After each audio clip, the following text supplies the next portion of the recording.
Hello and welcome to Assam Study Point. Assam Study Point লৈ সকলোকে স্বাগতম জনাইছো।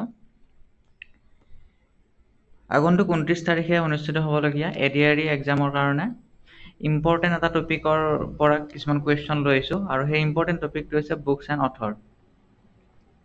আহক পলম নকৰি আমি কুৱেশ্যনসমূহলৈ আগবাঢ়িছো। প্ৰথম কুৱেশ্যনটো হৈছে হু ৰোড দ্য বুক অঘৰী আত্মাৰ কাহিনী। অঘৰী আত্মাৰ কাহিনী পুথিখন কোনে ৰচনা কৰিছিল? আৰু ইয়াৰ শুদ্ধ উত্তৰটি হ'ব অপশ্যন এ সৈয়দ আব্দুল মালিক। কুৱেশ্যন নম্বৰ 2 লৈ আহিছো। হু ৰোড দ্য বুক অন্য জীৱন। অন্য জীৱন পুথিখন কোনে ৰচনা কৰিছিল? আৰু ইয়াৰ শুদ্ধ উত্তৰটি হ'ব option C Nirupama Borgohain. Question number 3 লৈ আহিছো। হু ৰোড দ্য বুক অন্তৰীপ। অন্তৰীপ নামৰ কিতাপখন কোনে লিখিছিল? আৰু ইয়াৰ শুদ্ধ উত্তৰটি হ'ব option D Bhabendranath Saikia. Question number 4 লৈ আহিছো। হু ৰোড দ্য বুক অভিযাত্ৰী। অভিযাত্ৰী গ্ৰন্থখন কোনে ৰচনা কৰিছিল? আৰু ইয়াৰ শুদ্ধ উত্তৰটি হ'ব option C Nirupama Borgohain. Question number 5 who wrote the book অশান্ত প্ৰহৰ। অশান্ত প্ৰহৰ পুথিখন কোনে ৰচনা কৰিছিল?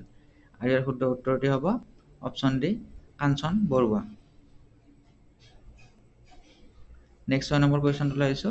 হু ৰোড দ্য বুক অসমীয়া ল'ৰাৰ মিত্ৰ। অসমীয়া ল'ৰাৰ মিত্ৰ পুথিখন কোনে লিখিছিল? আৰু ইয়াৰ শুদ্ধ উত্তৰটি হ'ব option C Anandaram Dhekial Phukan. 7 number প্ৰশ্নটো লৈ আহিছো। হু ৰোড দ্য বুক অসীমত যাৰ হেৰাল সীমা। অসীমত যাৰ হেৰাল সীমা কিতাপখন কোনে লিখিছিল? আৰু ইয়াৰ শুদ্ধ উত্তৰটি হ'ব অপশ্যন এ কাঞ্চন বৰুৱা। ইয়াত কাঞ্চন বৰুৱা অপশ্যনটো দুবাৰকৈ লিখা গৈছে, কিন্তু শুদ্ধ উত্তৰটো কাঞ্চন বৰুৱা। অপশ্যন এ বা ডি দুয়োটাই শুদ্ধ। Question number 8 who wrote the book Assamese its formation and development. Assamese its formation and development পুথিখন কোনে লিখিছিল? আৰু ইয়াৰ শুদ্ধ উত্তৰটি হ'ব option C doctor Banikanta Kakati. Question number 9 who wrote the book Banaphul. Banaphul কিতাপখন কোনে লিখিছিল? আৰু ইয়াৰ শুদ্ধ উত্তৰটি হ'ব option B Jatindranath Duwara. Question number 10 who wrote the book বেদনাৰ উল্কা। বেদনাৰ উল্কা কিতাপখন কোনে লিখিছিল? আৰু ইয়াৰ শুদ্ধ উত্তৰটি হ'ব option A Ambikagiri Raichoudhury. Question number 11 who wrote the book cultural history of Assam. Cultural history of Assam গ্ৰন্থখন কোনে লিখিছিল? আৰু ইয়াৰ শুদ্ধ উত্তৰটি হ'ব option C Birinchi Kumar Barua. Question number 12 who wrote the book দাঁতাল হাতীৰ উঁয়ে খোৱা হাওৰা। দাঁতাল হাতীৰ উঁয়ে খোৱা হাওৰা কিতাপখন কোনে লিখিছিল? আৰু ইয়াৰ শুদ্ধ উত্তৰটি হ'ব option C Mamoni Raisom Goswami. Question number 13 who wrote the book Deolung Khui. Deolung Khui পুথিখন কোনে লিখিছিল? আৰু ইয়াৰ শুদ্ধ উত্তৰটি হ'ব option A Rita Choudhury. Question number 14 who wrote the book Dahikatara. Dahikatara পুথিখন কোনে ৰচনা কৰিছিল? আৰু শুদ্ধ উত্তৰটি হ'ব option D Raghunath Choudhury. Question number 15 who wrote the book discovery of Assam. Discovery of Assam গ্ৰন্থখন কোনে লিখিছিল? এইটো এম হ'ব লাগিছিল, এন লিখা গৈছে। আৰু ইয়াৰ শুদ্ধ উত্তৰটি হ'ব option C Satish Chandra Kakati. Question number 16 who wrote the book Deka ডেকাৰীৰ বেদ। ডেকা ডেকাৰীৰ বেদ কিতাপখন কোনে লিখিছিল? আৰু ইয়াৰ শুদ্ধ উত্তৰটি হ'ব option A Ambikagiri Roychowdhury.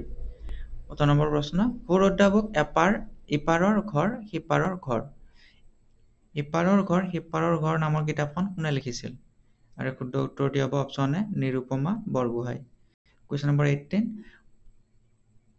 Who wrote the book few remarks on Assamese language. Few remarks on Assamese language কিতাপখন কোনে লিখিছিল?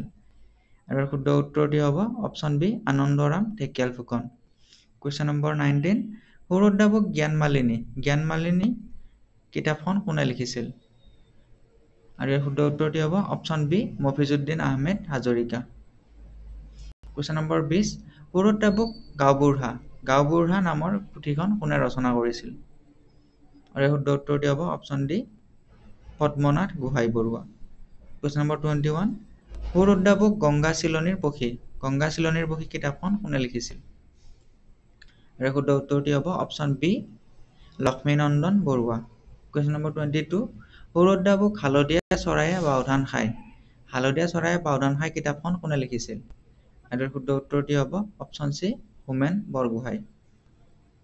Question number 23 who wrote the book ককাদেউতা আৰু নাতিলৰা। ককাদেউতা আৰু নাতিলৰা পুথিখন কোনে লিখিছিল? আৰু শুদ্ধ উত্তৰটি হ'ব option A Lakshminath Bezbaroa. Question number 24 who wrote the book কথা গীতা পুথিখন কোনে লিখিছিল? আৰু শুদ্ধ উত্তৰটি হ'ব option D Bhattadev. Question number 25 who wrote the book কাৰেঙৰ লিগিৰি পুথিখন কোনে লিখিছিল? আৰু শুদ্ধ উত্তৰটি হ'ব option C Jyotiprasad Agarwala. Question number 26 who wrote the book Kanchan গ্ৰন্থখন কোনে ৰচনা কৰিছিল? আৰু শুদ্ধ উত্তৰটি হ'ব option A Anuradha Sharma Pujari. Question number 27 who wrote the book মামৰে ধৰা তৰোৱাল নামৰ কিতাপখন কোনে লিখিছিল? আৰু ইয়াৰ শুদ্ধ উত্তৰটি হ'ব option B Mamoni Raisom Goswami. Question number 28 who wrote the book Miri Jiyori পুথিখন কোনে লিখিছিল? আৰু শুদ্ধ উত্তৰটি হ'ব option B Rajanikanta Bordoloi. Next question who wrote the book Mrityunjay পুথিখন কোনে লিখিছিল? আৰু শুদ্ধ উত্তৰটি হ'ব অপশ্যন বি বীৰেন্দ্ৰ কুমাৰ ভট্টাচাৰ্য। এই ভিডিঅ'টিৰ শেষৰ প্ৰশ্নটো হৈছে who wrote the book Mekong Noi Dekhilo কিতাপখন কোনে ৰচনা কৰিছিল? আৰু শুদ্ধ উত্তৰটি হ'ব অপশ্যন ডি হেম বৰুৱা। এই ভিডিঅ'টিত ইমানে। পৰৱৰ্তী ভিডিঅ'ত এনেকুৱা ধৰণৰ ইম্পৰ্টেণ্ট কুৱেশ্যন লৈ আহিম। চেনেলটো আপোনালোকে ছাবস্ক্ৰাইব কৰি ৰাখিব।